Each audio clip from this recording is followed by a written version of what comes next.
What's up, YouTube? Capital G here. Got a nice competitive match for you guys to check out between a couple of tier 2 decks, and I am actually finding myself gaining a lot of respect for Phantasms. I kind of dismissed the archetype initially, and as I've kind of watched it more and more, I've actually become more intrigued with it, and considering it's dirt cheap, I think I'm actually going to pick this up and play this at ARG Raleigh when that comes around in a couple of months. And maybe I'm crazy and I'm starting to drink the Kool-Aid, but I actually feel like between either Euros or the North American WCQ that this deck could end up sneaking into day 2, because it does have a lot of lockdown potential with things like Skill Drain and Heat Wave, and a lot of those cards just destroy decks like Zodiac and, you know, other meta decks that just can't handle not being able to really use monster effects or affect monsters or anything like that. So let's go ahead and roll this. ABC at the top and Phantasms at the bottom. I believe ABC are going to go first. Now this build, obviously, I see, you know, you get a lot of consistency with the Card of the Mayas and Pot of Duality getting you cards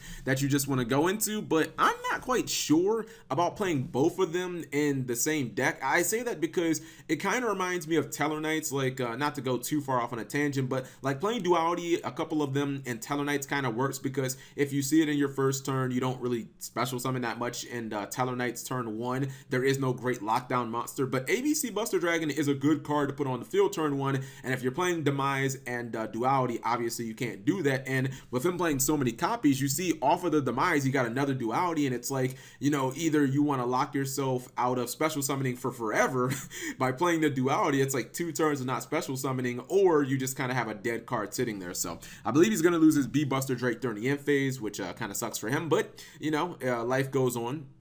Now, the actual Phantasm player opened up extremely good. Not only does he have his Pacifist, which is pretty much what you need, but then off of the unexpected die, he ends up getting a Megalo Smasher X, and then he summons the Sabersaurus. Now, at this point, the ABC player, I think he got a little paranoid, and he flipped over the Dimensional Barrier, which I guess it is kind of good, because if he hadn't, maybe he makes a Logia, maybe he attacks, and he has a Ring of Destruction somewhere down here, but, you know, Logia could have negated that. The reason that I think that it was premature is he did use one of his equip cards. He used the Spiral Crush, which is a card that basically it does piercing damage, and then if you do any damage to your opponent, you get the big Phantasm Spiral Dragon out of your deck or your graveyard or whatever. It's just one of the Phantasm equip cards. But the reason I think he wasn't going to exceed is because he used the equip card. So I don't know, that makes me think that he just wants to run over your Sea Crush Wyvern, excuse me, A Assault Core. So anyways, one of these monsters is going to get ringed, which works, but doesn't matter because he has double equip. So as long as he does any battle damage here, he's getting out that big beastly dragon. The card is going to re-equip. That monster is going to gain 500, and then he's going to be able to do a directed damage attack, or a directed damage attack.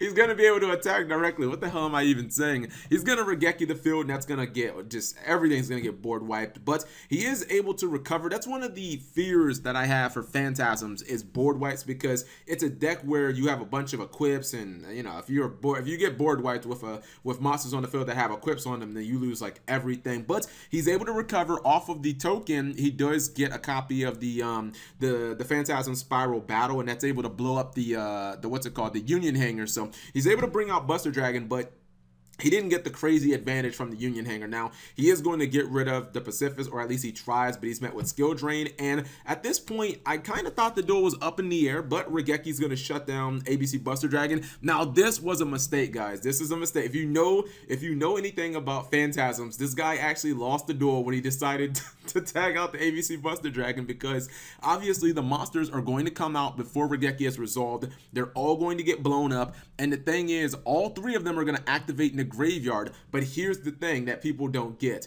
Pacifists can have multiple chain links as long as you don't have any tokens on the field. So as A, B, and C all activated, they all added chain links to the effect of Pacifist, and now instead of getting 1 token, he ends up getting 3 tokens and a Surge. And at that point, you just gave your opponent 6,000 damage. Now, in the grand scheme of things, I'm not sure that it really would have mattered, because actually, no, if he just would have let his ABC Buster Dragon die, his opponent would have never gotten a token, and I think he wouldn't have actually just died this turn.